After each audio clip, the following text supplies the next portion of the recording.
Nearly 3 hours away from Chicago, you'll find Viola, Illinois. It's a very small town. There's only 850 people. We have one stoplight and we have one coffee shop. We have a Dollar General and we have a Casey's. And that's about it. While the less than 200-mile journey may not seem too far, Autumn Konkusin will tell you it's a world away. I'm friends with everybody in my grade, and there's only 125, so I guess that's a lot of friends. As a high school junior, she spends most afternoons doing homework. But recently, she got the opportunity to leave her small town and head to the University of Chicago. I got to fly by myself for the first time. I got to learn more about financial aid, which of course is really important. I got to meet new friends. It's all thanks to the Small Town and Rural Student College Network, otherwise known as the STARS College Network. It is 16 schools right now that have formed a consortium to do better by rural students. It was started by the University of Chicago and a $20 million gift. Marjorie Bentley, the executive director of the program with the university, explains these 16 universities see a significant gap in the amount of high school students from rural America who are exposed to collegiate opportunities. It turned into a broader question was, okay, well, how many rural students do we even have on campus right now?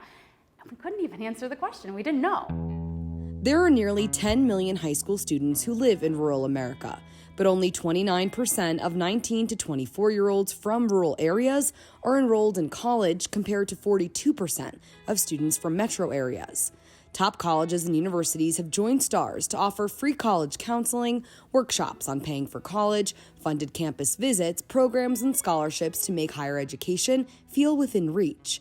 Bentley says for many of these kids, their exposure to information is night and day compared to kids in metro areas. They're getting hundreds of college recruiters who visit them every single year. They're learning about different types of schools, and they're learning about financial aid and scholarships at these schools. But a lot of these rural and small town schools, they're not getting that kind of information. So one of the big pushes that we want is we know it's not feasible for every single student to come out and visit us, but we can do more to go to them. While Autumn has had her eyes set on college for as long as she can remember, her mom, Pat, points out that's definitely not the mindset of every kid in towns like Viola. Growing up, I never even considered leaving this area. Most of my family all lives here. My parents just live, 2 houses down. I'm very close to the farm I grew up on. I just think it's such a great opportunity, especially since my daughter's interested. What stands out to her about the program is the emphasis of bringing students back to their communities.